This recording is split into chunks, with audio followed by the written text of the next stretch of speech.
Hello friends, Amish ബ്ലോഗിനായിട്ട് എല്ലാവർക്കും സ്വാഗതം. നമ്മളെ റെയിൽവേ പാലത്തിൻ്റെ, അതായത് റെയിൽവേ ബ്രിഡ്ജിൻ്റെ അടുത്തൊരു അപ്ഡേഷനായിട്ട് വന്നിട്ടാണ്. അപ്പോൾ വർക്ക് നല്ല രീതിയിൽ നടക്കുന്നുണ്ട്. അപ്പോൾ എൻ്റെ പുറകിൽ കാണുന്ന ഒരു വശമാണ് റെയിൽവേൻ്റെ ഒരു വശമാണ്. ഇതിൻ്റെ അപ്പുറത്തെ വശത്താണ് വർക്കുകൾ നടക്കുന്നുണ്ടാ. അപ്പോൾ നമ്മൾ അവിടേക്കൊന്ന് പോയി നോക്കണം, എങ്ങനെ എന്തൊക്കെ അയക്കണമെന്ന് പോയി നോക്കട്ടെ.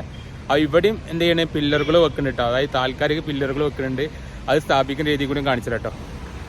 അപ്പോൾ ഇവിടേക്കാണ് കേട്ടോ, ഇവിടേക്കാണ് കയറ്റി വെക്കേണ്ടത്. ഇതിൻ്റെ മുകളിൽ എത്തണം. എവിടെ നിന്ന് എത്തണം? കുറച്ച് ദൂരത്തുനിന്ന് അവിടെ നിന്ന് എത്തണം. അപ്പോൾ അവിടെ നിന്ന് എത്തുന്നതിന് മുന്നേ അതിനുള്ള സംവിധാനങ്ങൾ ചെയ്തുകൊണ്ടിരിക്കുകയാണ്. അപ്പോൾ ഒരു ബോക്സ് അടിച്ചിട്ട്, അവിടെ ഞാൻ പറയുന്നത് കഴിഞ്ഞ വീഡിയോയിൽ അവിടെ ഒരു ബോക്സ് അടിച്ചിട്ട് ഇതേപോലെ ബോക്സ് ഇവിടെ അടിച്ചിട്ടുണ്ട്. അതുപോലെ അവിടെ അടിച്ചിട്ടുണ്ട്. അവിടെയൊക്കെ പില്ലർ, അതിൻ്റെ റെഡിമെയ്ഡ് അതായത് സ്റ്റീൽ ബീം കയറ്റാനുള്ള താൽക്കാലിക പില്ലറുകൾ സ്ഥാപിച്ചു തുടങ്ങിയിട്ടുണ്ട്. അപ്പോൾ ഇവിടെ ഇതിലും ഇതേപോലെ ഒരു സ്റ്റീൽ പില്ലർ വെച്ചിട്ട് ഇതിൻ്റെ മുകളിലേക്ക് അതെന്ത് ചെയ്യണം, നമ്മൾ കഴിഞ്ഞ വീഡിയോ പറഞ്ഞാൽ ലിഫ്റ്റിംഗ് അല്ല, ഹൈഡ്രോളിക് വെച്ച് തള്ളി വരും. അപ്പോൾ അതിൻ്റെ സംവിധാനങ്ങൾ ചെയ്തു തുടങ്ങി കേട്ടോ. അപ്പോൾ എന്താണെന്നുള്ളത് കാണിച്ചു തരാം. ഇത് നമ്മളെ സ്റ്റീൽ പാലത്തിൻ്റെ പണിയൊക്കെ തകൃതി നടക്കുന്നുണ്ട് കേട്ടോ. ഇതിൻ്റെ മുകളിൽ കണ്ടില്ലേ ഒരു ക്രോസ് ബീമുകൾ കൊടുക്കണേ.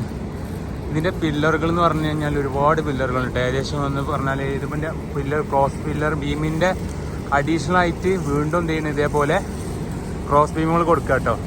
ക്രോസ് ബീമുകൾ കൊടുത്തിട്ടാണിത് ഒരു സ്പൈഡർ സ്റ്റൈലിലാണ് കേട്ടോ അതൊക്കെ ചെയ്യുന്നത്. ഇതൊക്കെ എന്താ വെച്ചാൽ എല്ലാ സൈഡിലേക്ക് കൂട്ടിപ്പൊടുത്തതിന് വേണ്ടിയിട്ട് ഭയങ്കര ധൃതി തന്നെ പണി നടക്കുന്നത്, നല്ല രീതിയിൽ തന്നെ പണികൾ നടക്കുന്നത്. ഏകദേശം ഇതിൻ്റെ ഒക്കെ ഒരു ഏറെക്കുറെ ബിൽഡിംഗ് എല്ലാം തീർന്നു കഴിഞ്ഞിരിക്കണേ. അപ്പോൾ ഈ ഒരു കൂറ്റ സ്റ്റീൽ പാലത്തിന് വേണ്ടി 18 പില്ലറുകൾ വരുന്നുണ്ട്. 18 പില്ലറുകൾ എന്ന് പറഞ്ഞാൽ ഒരു സൈഡിൽ 9 പില്ലറും മറ്റു സൈഡിൽ 9 പില്ലറും 18 പില്ലറുകളും, അതുപോലെ ഒരു 16 ഇതിന് വേണ്ടിയിട്ട് ഒരു 8 ക്രോസ് ബീമുകളും, അതുപോലെ അടിയിൽ വരുന്ന 30 ഈ ക്രോസ് ബീം ഇത് വരുന്നുണ്ട് കേട്ടോ. ഇതിനകത്ത് അടിഭാഗത്തായിട്ട് വരുന്നത് ഏകദേശം ഒരു 1.5 മീറ്റർ ഗ്യാപ്പിലായിട്ട് അത്രയും ലെങ്ത്തിൽ അത്രയും സാധനം വരുന്നുണ്ട്. അപ്പോൾ നല്ല രീതിയിൽ തന്നെ ഭയങ്കര ഫാസ്റ്റായിട്ട് പണി നടക്കും. പാല് ഇതിനെങ്ങനെ കയറ്റാന്നുള്ളതാണ് അടുത്ത ചോദ്യം. ഈ പാല് എങ്ങനെ കയറ്റും, എങ്ങനെ മുകളിലേക്ക് പൊങ്ങിക്കും എന്നുള്ളതാണ് നമ്മൾ കഴിഞ്ഞ വീഡിയോയിൽ പറഞ്ഞത്. ഇവിടുന്ന് ഹൈഡ്രോളിക് വെച്ച് പൊക്കുന്നതാണ്. ഈ ഹൈഡ്രോളിക് പൊക്കിയിട്ട് കണ്ട ഇതേപോലത്തെ ഈ താൽക്കാലികം ഉണ്ടാക്കിയ ഈ പില്ലർ ഉണ്ടല്ലോ, ഈ പില്ലറിൻ്റെ മുകളിലേക്ക് കയറ്റി വെക്കും. ഇതിന് സമാനമായിട്ട് ഈ ഇവിടുന്ന് നേരെ പൊക്കിയിട്ട് ഇവിടെയും അതുപോലെ ഇവിടെ ഇമ കയറ്റി വെക്കും. അതേപോലെ ഇവിടെയും എന്ത് ചെയ്യും, ഇതേപോലത്തെ പില്ലറുകൾ വെച്ചിട്ട് അതിൻ്റെ മുകളിലേക്ക് കയറ്റിച്ച് ഇവിടെ നിന്നാണ് ഇത് ഹൈഡ്രോളിക്ക് നീക്കി കൊണ്ടുപോകും കേട്ടോ. അപ്പോൾ എങ്ങനെ നീക്കി കൊണ്ടുപോകും എന്നുള്ള കാണിക്കാം. അപ്പോൾ ഈ പില്ലറും കൂടി കണക്ട് ചെയ്യാൻ വേണ്ടി ഇതിൻ്റെ മുകളിൽ ഈ സ്റ്റീലിൻ്റെ ഈ ഒരു സംഭവം ചെയ്യും കേട്ടോ. ഇത് കണ്ടില്ല, അതൊരു ഗാഡി മോഡലാണ്. ഒരു ഗാഡി എന്ന് പറഞ്ഞാൽ ഒരു ഗാഡിയിൽ നിന്ന് അടുത്തൊരു ഗാഡി.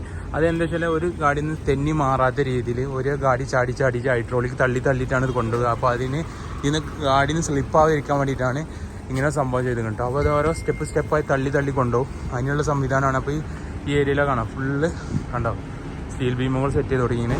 ഇപ്പോൾ എല്ലാവർക്കും നല്ല ഡൗട്ട് ഉണ്ടാവും കേട്ടോ, എത്ര മീറ്റർ ഉണ്ട് എന്നുള്ള. കണ്ടില്ല, 66 ഏകദേശം കാണിച്ചു തരാം. ഇവിടെ 65, ഇത് 65 മീറ്റർ ആട്ടത്. 65 മീറ്റർ ഇവിടെ നിന്ന് കണ്ട് വന്നു കഴിഞ്ഞാൽ 66 മീറ്ററോളം. 66 പോയിന്റ് ഉണ്ട്, 65 അല്ല, 66 പോയിന്റ്. ഇവിടെ 65 മീറ്റർ ആണെങ്കിൽ ഇവിടെ 64 മീറ്റർ ഇത് കേട്ടോ. 65-10 വരുന്നത് ടോട്ടൽ കേട്ടോ. കണ്ടേ മേശ ടാപ്പ് തളിക്കന്നായിട്ട് പിടിച്ചിങ്ങനെ ആ ഫുള്ളായിട്ടുള്ളതാണ്. അപ്പോൾ നമ്മൾ സ്റ്റെപ്പായിട്ട് ഇത് തള്ളിക്കൊണ്ടുവന്ന് പറഞ്ഞാൽ താൽക്കാലിക ഇത് കേട്ടോ, ബീം കയറ്റിയൊക്കെ ഉണ്ടോ. ഇത് താൽക്കാലികമായിട്ട് ഇവിടെ നിന്നാണ്ട് ഈ പില്ലറിൻ്റെ മുകളിൽ പില്ലറിൻ്റെ മുകളിലേക്ക് കയറ്റി വെക്കുകയാണ്. ഇതിൻ്റെ മുകളിൽ നിന്നാണ് ഇതിങ്ങനെ തള്ളി കൊണ്ടുപോകുള്ളത്. അപ്പോൾ അതായത് ഈ ടോപ്പ് ഈ പില്ലറിൻ്റെ മുകളിൽ കൂടെ എന്ത് ചെയ്യും, സാധനം കടന്നു പോകും. അപ്പോൾ ആ രീതിയിലാണ് ചെയ്യണേ. അപ്പോൾ ആ ക്രെയിനും കാര്യമൊക്കെ വെച്ചിട്ടാണ് ഒക്കെ ചെയ്യുന്നുണ്ട്. അപ്പോൾ എന്തായാലും ഇവിടെ മഴയൊക്കെ പെയ്തു തുടങ്ങി. അപ്പോൾ അതുകൊണ്ട് ഇത് പരിപാടി നിർത്താൻ പോട്ടാ, വേറെ ഒന്നുമില്ല. അപ്പോൾ ഇതാണ്ട ഈ പില്ലർ തുടക്ക പില്ലർ ഇട്ടാ, റെയിൽവേൻ്റെ അടുത്തുള്ള പില്ലർ. ഇതേപോലത്തെ പില്ലർ അപ്പുറം സൈഡിലും വരും, സ്റ്റീൽ പില്ലർ വരും. അതിൻ്റെ മുകളിലേക്ക് ഇത് എന്ത് ചെയ്യണം, ചാടിച്ച് കൊണ്ടുപോകണം. അതായത് സ്റ്റെപ്പായിട്ട് അതിനുള്ള സംഭവങ്ങളൊക്കെയാണ് ഇപ്പോൾ ചെയ്ത് നമ്മൾ ഈ പറഞ്ഞ പോലെ തന്നെ ചെയ്തു വരുന്നത് കേട്ടോ. അപ്പോൾ നേരെ ഇതേപോലെ ഇവിടെയും ഇതേപോലെ പില്ലർ പൊക്കുക. അപ്പോൾ ഒരു ഡമ്മി ആയിട്ട് എന്ത് ചെയ്യും, 2 ബീമിന് 2 സൈഡിലാക്കി വെച്ചിട്ട് അതിൻ്റെ മുകളിലേക്ക് ഈ സാധനത്താണ്ട് കയറ്റി വെക്കും. എന്നിട്ട് അവിടെ നിന്നാണ്ട് പരിപാടി തുടങ്ങും. അതാണ് പരിപാടി, വേറെ ഒന്നുമല്ല. അവിടെ നിന്ന് സ്റ്റെപ്പായിട്ട് ഇങ്ങനെ തള്ളി കൊണ്ടുപോകും. ഈ ഗാഡിയിൽ കൊടുക്കുന്നുണ്ടാവും. അപ്പോൾ എന്താ പറയുക, ഇതിന് സ്ലിപ്പ് ആവാത്ത രീതിയിൽ സാധനത്താണ്ട് എത്തിക്കാനുള്ള പരിപാടിയാണ്. അപ്പോൾ പറഞ്ഞ പോലെ ഇതിൽ നിന്ന് ചാടിച്ച് കൊണ്ടുപോയി സാധനത്തെ അവിടെ എത്തിച്ച് ഫിനിഷ് ആക്കാനുള്ള പരിപാടി കേട്ടോ. അപ്പോൾ എന്തായാലും വെൽഡിംഗ് ഒക്കെ കഴിഞ്ഞുകൊണ്ടിരിക്കുകയാണ്. അപ്പോൾ നമ്മൾ എന്ത് ചെയ്യുക, അടുത്തൊരു അപ്ഡേഷനുമായിട്ട് വീണ്ടും വരികയാണ്. അതുവരേക്കും bye.